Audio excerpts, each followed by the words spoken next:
किसी मरे हुए इंसान या जानवर को हमने वापस जिंदा होते हुए सिर्फ फिल्मों और कहानियों में ही देखा और सुना है। क्या होगा अगर ये बात सच हो जाए? आज हम एक ऐसे खतरनाक साइंस के बारे में जानेंगे जिसमें एक साइंटिस्ट ने मरे हुए जीव को वापस जिंदा करने की कोशिश की और वो उसमें सफल भी हुआ। इस कोशिश को दुनिया में कई साइंटिस्ट ने की है, लेकिन ये अब तक का सबसे खतरनाक और चौंका देने वाला एक्सपेरिमेंट रहा है। सो गाइस, किस साइंटिस्ट ने ये कैसे किया और उसका अंजाम क्या हुआ, ये सब जानने के लिए आप हमारे इस वीडियो को एंड तक जरूर देखें। और जिन लोगों ने मेरे चैनल को सब्सक्राइब नहीं किया है वो लोग मेरे चैनल को सब्सक्राइब कर दें और बेल आइकन को भी दबा दीजिए ताकि आपको हमारी नोटिफिकेशन सबसे पहले मिलती रहे। Hey what's up guys, welcome back to our channel unique इंसान। मैं हूं आपका दोस्त, सबका होस्ट।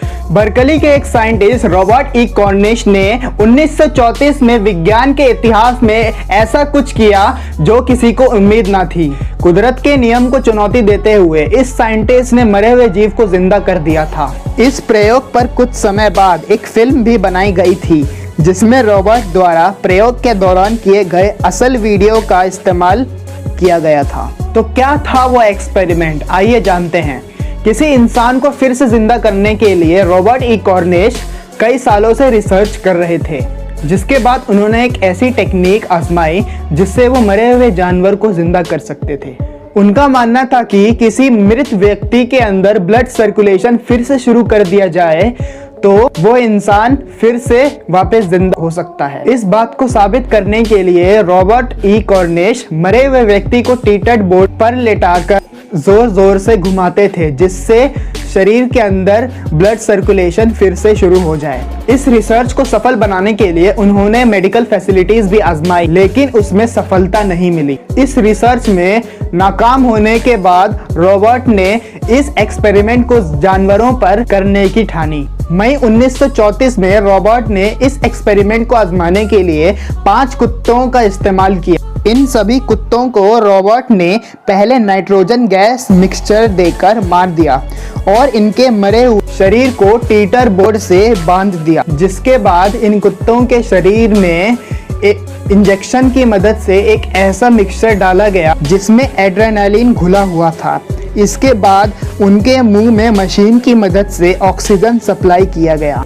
इस दौरान बोर्ड को आगे पीछे घुमाया जा रहा था ताकि उनके शरीर में मिक्सचर आसानी से घुल जाए। इस एक्सपेरिमेंट के बाद पहले 3 कुत्ते वापस जिंदा तो हो गए, लेकिन कुछ देर बाद वो कोमा में चले गए। हालांकि 2 कुत्तों को सफलतापूर्वक फिर से जीवित कर दिया गया, लेकिन इन दोनों में से एक कुत्ता बिना किसी सहारे के खड़े नहीं हो पाता था और एक कुत्ता सिर्फ 4 दिनों में ही वापस नॉर्मल हो गया था। इस एक्सपेरिमेंट के बाद दोनों कुत्ते कब तक जिंदा रहे इसका पता किसी को नहीं चल सका। जैसा कि मैंने पहले कहा था कि इस रिसर्च पर फिल्म भी बनाई गई है। इस फिल्म का नाम लाइफ रिटर्न्स है और इस फिल्म में खुद रॉबर्ट ने काम किया था और ये फिल्म आज भी यूट्यूब पर मौजूद है। मैं फिल्म की लिंक अपने डिस्क्रिप्शन में डाल दूंगा, आप चाहे तो देख सकते हैं। जानवरों पर किए गए एक्सपेरिमेंट में सफलता मिलने के बाद 1947 में कॉर्निश ने इस प्रयोग को एक मरे हुए इंसान के शरीर पर करने की ठानी। इस प्रयोग के लिए उन्हें एक थॉमस नाम का एक व्यक्ति भी मिल गया। MC मॉन्गलिंग कोर्ट के आदेश पर थॉमस को एक बच्चे का मर्डर करने के जुर्म में मृत्युदंड की सजा सुनाई गई थी। रॉबर्ट ने कोर्ट से अपने प्रयोग के लिए थॉमस के बॉडी का इस्तेमाल करने की इजाज़त मांगी, लेकिन कोर्ट ने उनकी इस अर्जी को ये कहकर ठुकरा दिया कि अगर थॉमस वापस से जिंदा हो जाए तो उसे जेल से रिहा करना पड़ेगा, जो कि ये नहीं हो सकता। इस घटना के बाद रॉबर्ट को बहुत बड़ा सदमा लगा और उसने ये एक्सपेरिमेंट दोबारा न करने की कसम खा ली। सो गाइस, कैसी लगी आपको ये रॉबर्ट ई कॉर्निश की सच्ची कहानी, हमें कमेंट में ज़रूर बताइए। और ऐसे ही वीडियो देखने के लिए हमारे चैनल को सब्सक्राइब कर दीजिए और बेल आइकन को भी दबा दीजिए ताकि आपको हमारी नोटिफिकेशन सबसे पहले मिलती रहे। सो गाइस, मिलते हैं हम लोग अपनी अगली ऐसी वीडियो में। Thanks for watching.